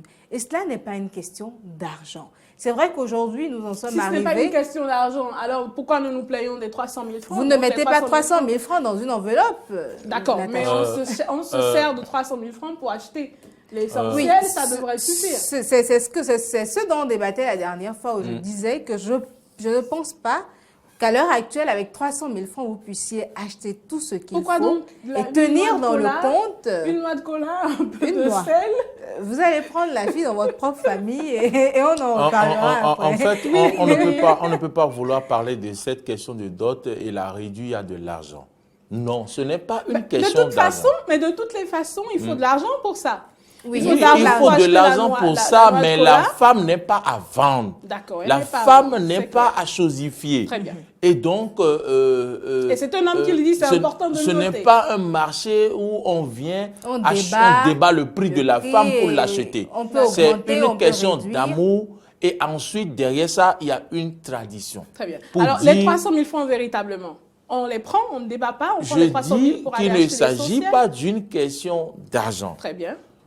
Nous faisons la liste, nous ne vous prenons pas de l'argent, allez acheter ce qu'il faut de façon symbolique dans notre famille. On fait la liste en s'assurant que la liste dressée reste dans les sillages des 300 000 francs tout de même. On ne calcule pas. On ne peut pas non plus imposer aux familles de rester. C'est pour ça que la dernière fois, je disais, ramener tout ça à 300 000 nous sort un peu des limites de chaque famille. Dans ma famille, par exemple, je ne sais pas, à l'heure actuelle, bon, personne n'est encore venu chercher la liste. Au passage, vous pouvez venir. N'écoutez pas, c'est pas vrai. C'est pas vrai. Je dis ça, je ne dis rien. Mais arrêtez de appel d'offre. C'est une appel d'offre qu'elle fait. Arrêtez de rigoler. C'est une appel d'offre ou pas? Pourquoi je puisse avoir une idée? Un appel d'offre. Alors, pourquoi je puisse avoir... Vous me faites même dire une appel d'offre. Pourquoi je puisse avoir une idée du coup? Non, c'est l'essentiel que ça soit appel d'offre. C'est pas un appel d'offre, arrêtez. Non, d'accord. Personne ne vient chercher la liste. Elle est déjà prise, c'est bon. Alors, posez pas cette question. Alors, je dis, dans ma famille, je n'ai pas encore eu le temps d'aller jeter un coup d'œil pour voir, d'accord, voilà ce qu'il faut acheter et de faire le calcul et tout. Mais je suis convaincue qu'avec 300 000 francs, on ne pourra pas acheter les liqueurs. En tout cas, je sais qu'on va au-delà de 6 liqueurs quand on sait déjà que rien que pour la connaissance des parents, vous avez déjà 6 liqueurs. Les parents me posent une question. Les 6 liqueurs, c'est pourquoi finalement? Je dis ça, vous êtes déjà au moins à 6 liqueurs quand vous devez faire la connaissance des parents. Vous êtes à une enveloppe de je sais combien de mille également. 20 000, 25, 30 000, ça dépend des familles. Donc, banalement, vous vous retrouvez autour de 50 000. Ça dépend des liqueurs que vous avez achetées aussi. Sinon, prévoyez un budget de 100 000 pour la connaissance des parents. S'il faut faire également un petit repas que vous partagez à la fin et tout, il faut prévoir au moins 100 000. Et on veut parler de la dot. Parlons des liqueurs, justement, c'est pas que les parents, le père et la mère de la fille qui se les partagent. On envoie à la famille paternelle. Je pensais qu'il se faisait une petite fiesta à la maison. Non.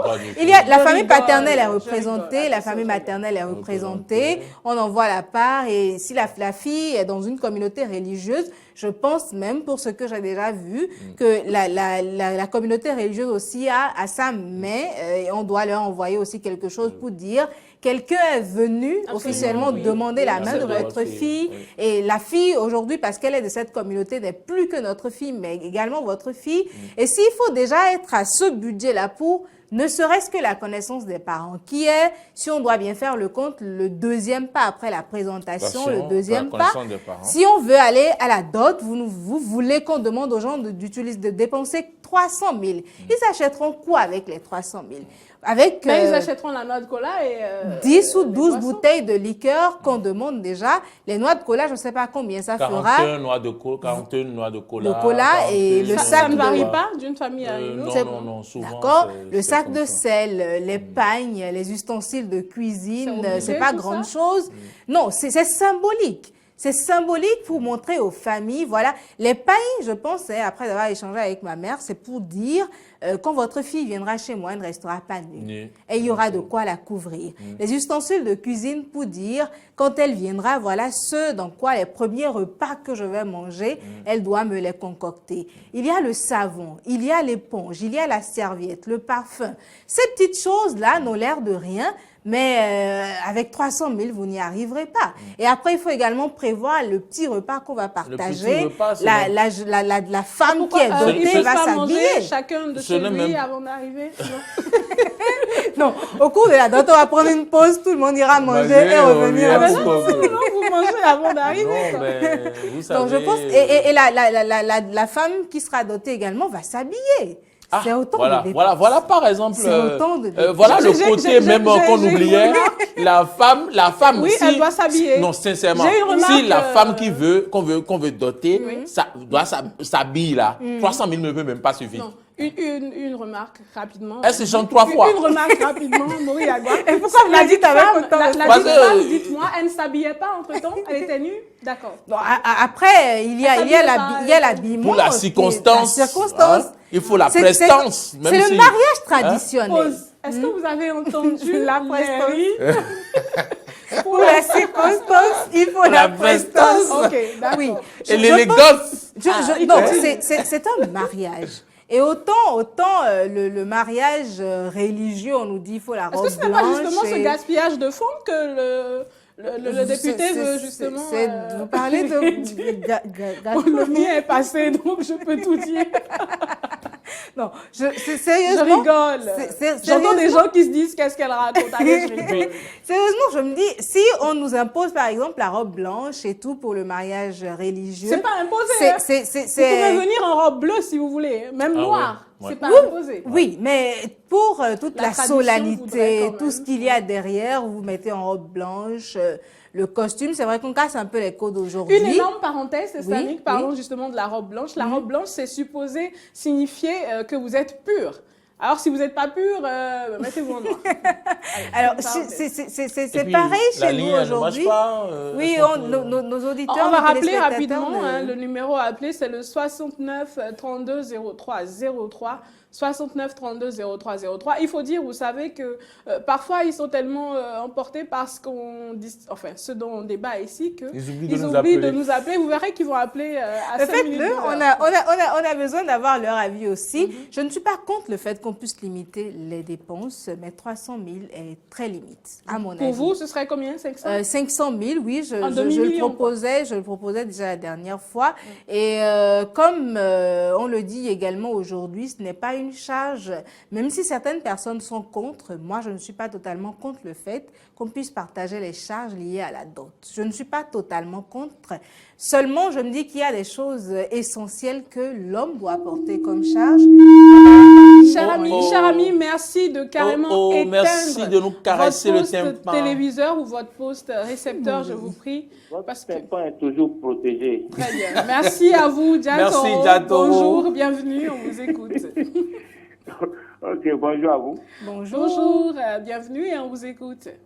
Ok, tout d'abord, moi je suis pas à la radio. D'accord. Et j'ai écouté une famille qui avait lancé l'appel d'offres. C'est pas qui? Non. Absolument personne. Personne n'a lancé d'appel d'offres. Les appels d'offres sont bouclés actuellement. Voilà, c'est ça. Depuis 5 minutes. Bon, au moins que je sache son nom. Non, il n'y a personne. Il n'y a pas de nom, c'est la famille Agua. On va gérer ça. Alors, dites-nous, 300 000 francs pour la dot, Toro. Est-ce que vous l'acceptez? Vous le concevez comment? Et pour 300 000 francs, à moins que ça soit à huis clos. Qu'est-ce que vous appelez à huis clos? Oui, à moins que la famille dit non, je ne veux pas faire un truc qui sera visible par tout le monde, un truc en famille, en catimini. Le strict minimum, quoi. Voilà, pour ne pas qu'il y ait trop de dépenses. Oui. Et c'est possible. Sinon, 300 000, c'est juste pour l'habillement de la femme. Ah, d'accord. 300 000, c'est juste pour... si on est à 300 000 pour l'habillement. Avant d'autres, la connaissance de parents. Même 300 000, ça ne peut pas suffire. Très bien. Même 300 000, ça ne peut pas suffire. Selon vous, on devrait aller jusqu'à combien? Prenez l'exemple sur nos voisins, les Nigériens. Allez voir ce qu'ils dépensent pour les autres. C'est des millions. Monsieur Diatoro, moi je vous promets, il y a longtemps que je suis nigériane, moi. Mais bon, revenons au Bénin et dites-moi, selon vous, 300 000, c'est pas OK, mais combien serait OK véritablement? Bon, là maintenant, il faut envoisiner des millions parce qu'on doit acheter la femme, on doit acheter les pains pour la femme, et on doit acheter, parfois on demande des selles pour les jeunes du quartier, de l'argent pour les jeunes du quartier. Quand vous voyez la liste, on est obligé de s'asseoir, se préparer d'abord avant d'aller demander la liste. Très bien. Mais dites-moi, ça veut dire que les pauvres au Bénin, ils ne peuvent pas se marier, hein, si on s'en tient à ce que vous dites? Ça sera un peu difficile pour eux parce que vous entrez dans certaines familles et quand on envoie la liste, ça fait que beaucoup fuient. On en parlait la dernière fois. C'est pas faux. Et vous savez, vous me faites penser à une phrase de Mouri Agua en off le vendredi. Hein, je l'ai noté rapidement. Il disait... je vais retrouver la phrase. Il a dit un truc dans le genre de « j'aime les bonnes choses, mais je n'ai pas d'argent ». Oui. Donc, c'est l'argent qui lui fait défaut. Merci à vous, Monsieur Diatoro. D'accord. Passez une excellente journée, c'est toujours un plaisir. C'est tout possible pour me donner le nom de... Non, il n'y a plus d'appel d'offres, c'est bouclé, merci beaucoup.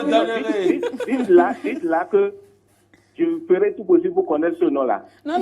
Si c'est possible, je suis prêt. Non, on ne va pas dites là. Pas du tout alors, on ne va pas dites là, on refuse. Allez, je vous taquine, je suis spécialiste de la taquinerie, moi. Surtout ce matin. Passez une excellente journée. Bonne journée. Alors, Testani Koundéon, justement, on parlait non, j'allais dire une bêtise. Donc, on parlait justement de 300 000 francs. Et vous estimez que... Oui. Monsieur Diatoro. Son nom, c'est Fabi.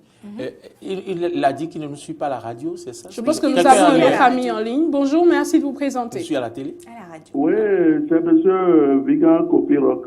Très bien, monsieur. Bonjour, monsieur Vigan. On vous écoute. C'est à propos de l'émission là. Oui. Vous êtes déjà en direct. Ok. On vous écoute, monsieur. Oui, bonjour madame. Bonjour. On parle aujourd'hui de 300 000 francs fixés pour la dot. Oui, je sais, mais pour les 300 000 francs, c'est insuffisant, on ne dit combien pas. D'accord. Mais si les parents de la fille peuvent voir un peu dans les trucs là, oui, tout le monde peut faire les dots. Sinon, si on aura des listes énormes, qu'on peut dépasser même jusqu'à 800 000, 1 500 000, oui, et l'argent d'une parcelle à gros là, les gens fuient pour pouvoir construire pour leur femme seulement à gros. Hein. Très bien. Pourquoi personne ne parle de l'argent d'un véhicule? Tout le monde parle parce qu'une parcelle, c'est toujours mieux. Merci, monsieur. Passez une excellente journée. Merci pour l'appel, monsieur C'est un Vigan. plaisir de vous avoir par ici. Alors, Testani Oudéon, il a raison, ce monsieur. Oui, il a raison. Tout comme Dia Toro, d'ailleurs, qui disent que il y en a qui fuient véritablement, c'est vrai. J'ai déjà vu ça. Ok, j'ai déjà vu certains jeunes hommes. Monsieur Henri, quand même. Bonjour, monsieur. Peut-être pas un monsieur, peut-être une dame. Bonjour, merci de vous présenter. Mon nom, c'est Guillaume Genève. Très bien, monsieur, on vous écoute. Ok, et 300 000 francs, c'est pas petit, mais c'est pas beaucoup aussi. D'accord. Bon, et vous savez, on dit enfant à mon débat, il y a un devoir à défaut. Très bien, monsieur. On donne 300 000 francs pour d'autres, et vous avez refusé. Et on vous laisse tout complètement pour prendre la fille et partir. Très bien. Donc, 300 000 francs, c'est pas petit, hein. Avec 300 000 francs, il y a tout du passé à Paracourt. D'accord. D'accord. Ok, Maurice, je te salue. Bonjour. Je vous salue aussi, merci beaucoup. Merci et passez une excellente journée. Et j'allais le dire justement tout à l'heure, vous savez, en dehors de ceux qui fuient, eh ben, il y a également ceux-là qui engrossent vos enfants carrément pour régler, régler la question. Non seulement ils engrossent vos enfants, vous ne connaissez pas le père de l'enfant. C'est vous qui supportez la charge de l'enfant. Bon, ça, c'est non, c'est vrai, c'est vrai. C'est vrai. Un niveau déçu, un niveau dont on est en train de parler. Oui, mais... Parce que nous, on parle du niveau où est-ce que vous remettez les 300 000 au lieu de entre tous, prendre les 300 000 et subir ça là, où vous ne connaissez pas? Non, ça c'est un niveau hautement, largement au-dessus de ce dont nous parlons. Et ceux dont Natacha donne parler, c'est ceux qui sont là. Ah oui, bonjour. On a une dame en ligne. Bonjour, chère amie, merci de vous présenter. Bonjour, je m'appelle Mireille. Très bien, madame, on vous écoute. 300 000 francs, c'est trop petit. C'est peu? Combien est-ce qu'il faudrait, madame? À peu près. 800 000 après, ça, c'est peu. 800 000, hein? Oui. D'accord. Saluez-moi à l'homme qui est à côté de vous. Et il vous entend et il vous répond. Passez une excellente journée, madame, et merci pour l'appel. Alors, on revient. Merci bien, madame. On revient donc par ici. Je vais trouver ça où? Alors, justement, Tessalik, vous étiez en train de lui expliquer. Des hommes qui sont présents et qui ne veulent plus doter votre fille et qui l'enceinte. Donc, c'est à vous. C'est plus simple, quoi. Si vous insistez pour la dot, eh bien, tant pis pour vous. Un ami en ligne, bonjour et merci de vous présenter. Oui, bonjour, ici c'est Kwasi de Belleville, j'appelle depuis Calavi. Très bien, monsieur, on vous écoute. Ok, c'est bon, votre émission. Merci. Parlant de 300 000, moi je vois que ce n'est pas petit. D'accord. Si nous sommes des jeunes, un jeune qui veut réussir sa vie et qui doit débourser 1 million juste pour le mariage, vous lui demandez de détruire ses entreprises, de détruire son rêve juste pour le mariage. Et la femme viendra manger quoi? Oui. Et si nous mettons dans ce contexte que la dot n'est plus symbolique, mais c'est la vente de la femme. Très bien. D'accord. Et quand ça va continuer comme ça, vous ne pouvez pas atteindre vos objectifs de la parité. Parité, si c'est l'homme qui viendra acheter la femme, il n'y aura jamais la parité. Très bien. Si je vends mes parcelles, je vends mes biens pour pouvoir doter cette fille-là. Et elle est avec moi et je suis en train de souffrir. Et comment elle sera vue? Je l'ai achetée, j'ai vendu, ou bien j'ai dépensé mon capital pour elle. Oui. Il faut revenir en arrière pour qu'on sache où on va avec le mariage. Très bien. Merci beaucoup. La fille qui veut se marier doit vouloir que son homme soit bien pour pouvoir construire leur avenir demain. C'est ça. Merci beaucoup, monsieur. On espère que vous nous reveniez demain parce que nous allons continuer de parler de la dot quand même demain, mais sous une autre forme. Je pense qu'il a, Maurice Agua, oui, il a totalement raison. On en parlera demain. Les arguments développés par le député qui a fait cette proposition. On en parlera demain. Ce sont ces arguments qu'il vient de développer. On en parlera demain. Merci à vous, Tessani. Merci également, Maurice. Non, je ne vous remercie pas. Vous m'avez trop ici aujourd'hui. Je ne vous remercie pas. Tout ça, c'est l'amour, allez. Non, je remercie merci surtout à tous ceux-là qui nous ont appelés. C'est toujours un plaisir de vous recevoir par ici et d'écouter les différentes opinions que vous partagez avec nous. C'est un réel plaisir. On espère vous retrouver donc demain. Nous sommes là, en tout cas, tous les jours du lundi au vendredi, de 7h à 9h. Et c'est avec beaucoup d'amour et d'entrain qu'on vous retrouvera demain matin. D'ici là, portez-vous bien. Excellente journée. On vous fait plein de bisous. Et allez, à demain. Ciao, ciao.